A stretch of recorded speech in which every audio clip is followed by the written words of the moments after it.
3rd of January 1993. A motor tanker sets sail from Northern Europe on its way to Canada. On board is a full cargo of 85,000 tons of light crude oil. Apart from the crew, there is also a technical superintendent on board. He represents the ship managers and is here to get the ship ready for an inspection later in the year. Southerly winds of storm force 10 are forecast for Sea Area Viking. The plan is to sail south of Shetland through the North Fair Isle Strait. The master is taking this route to avoid the more severe weather conditions north of Shetland. On the 4th of January, shortly after 0900 hours, the second officer and the chief engineer notice that the storm has caused 4 pipe sections to break loose from their racks. Because the vessel is pitching heavily and frequently shipping water, the second officer and chief engineer do not go out to inspect the deck. The pipes are made of steel, each about 5 meters in length. The lengths of piping have been welded to fabricated racks on the port side of the after deck, but they are now rolling between the engine casing and the ship's port rails. Yes, coming in. At 0920 hours, the second officer reports the loose pipes to the master. The master says that they will have to wait for the weather to subside before anything can be done about them. People to secure at present time this is fine. We were waiting, improving weather condition, and we'll see what we will do. Thank you. Возвращение с бака мной было обнаружено на корме.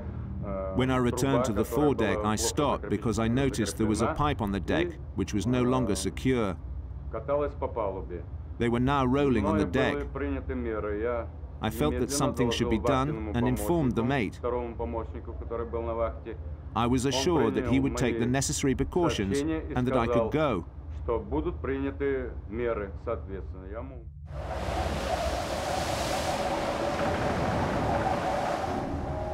During the day, a severe gale continues to blow from the south, causing the vessel to pitch and roll.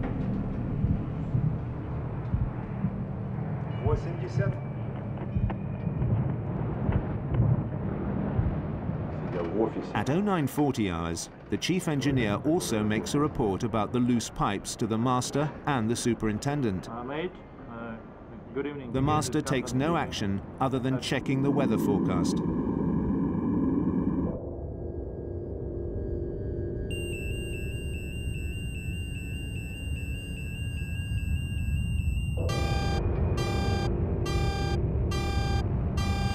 That evening, at 1930 hours, the auxiliary steam boiler trips out.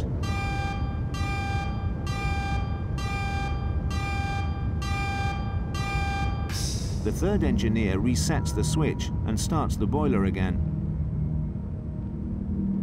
After half an hour, the boiler has returned to its usual pressure. On handing over the watch at 2000 hours, the third engineer tells the second engineer that everything is running normally.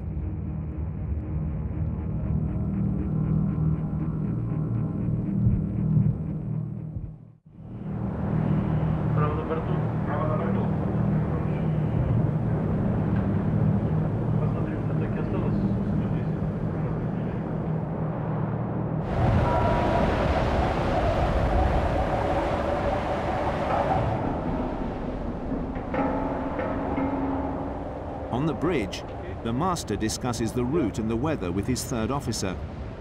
No mention is made of either the boiler trips or the loose pipes.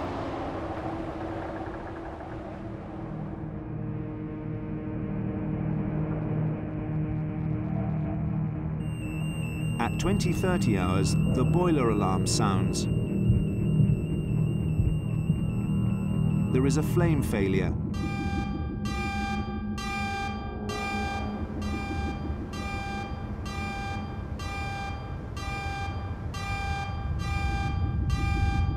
And when the second engineer tries to start the boiler, it will no longer fire up.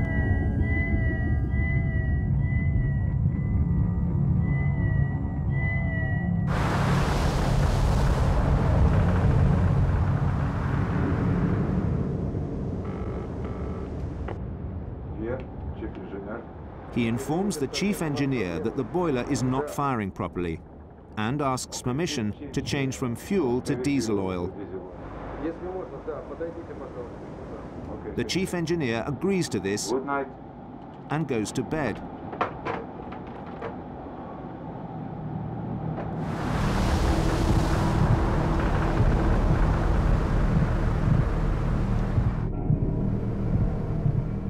At midnight on the 5th of January, the second engineer investigates the boiler failure.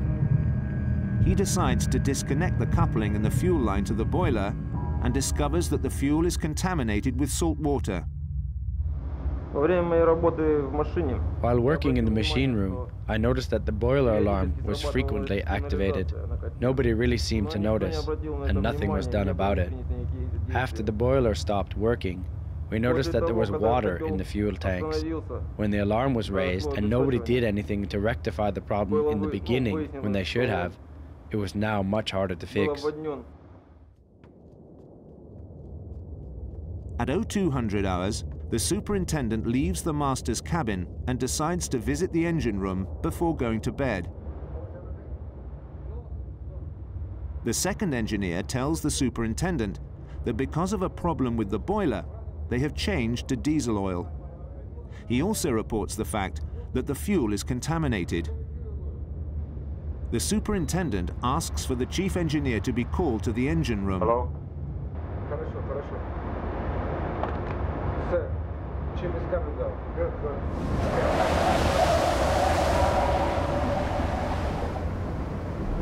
The chief engineer arrives in the engine room at 0230 hours.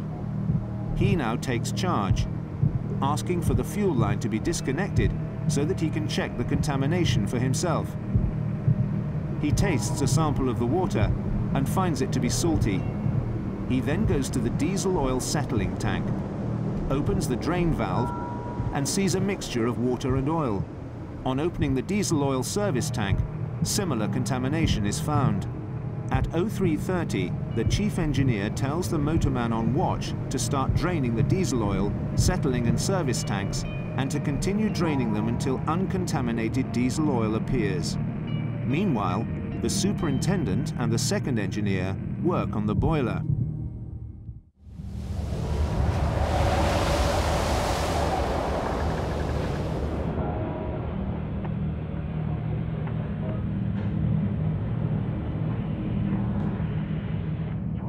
The ship is now entering the Fair Isle Channel, 7 miles south of Sombra Head. By 0400, the diesel oil has not settled out the water due to the rolling of the vessel, and the superintendent leaves the engine room to go and wake up the master. At 0410 hours, the superintendent reports the difficulties with the diesel oil to the master. He says there is water in the diesel tanks and that it is necessary to anchor the vessel in order to drain them fully.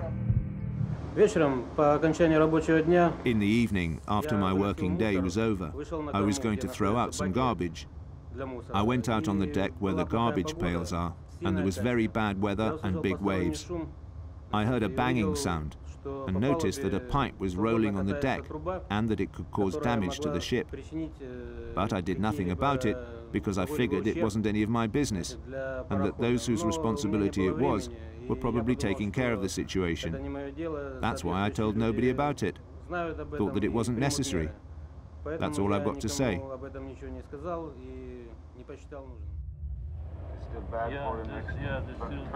The superintendent and the master go to the bridge and consult the charts to identify a suitable anchorage. At 0436, course is altered towards the Moray Firth, some 100 miles to the southwest. Only 4 minutes later, at 0440 hours, the main engine slows and then stops. 2 minutes later, the generator stops, resulting in a loss of all main power.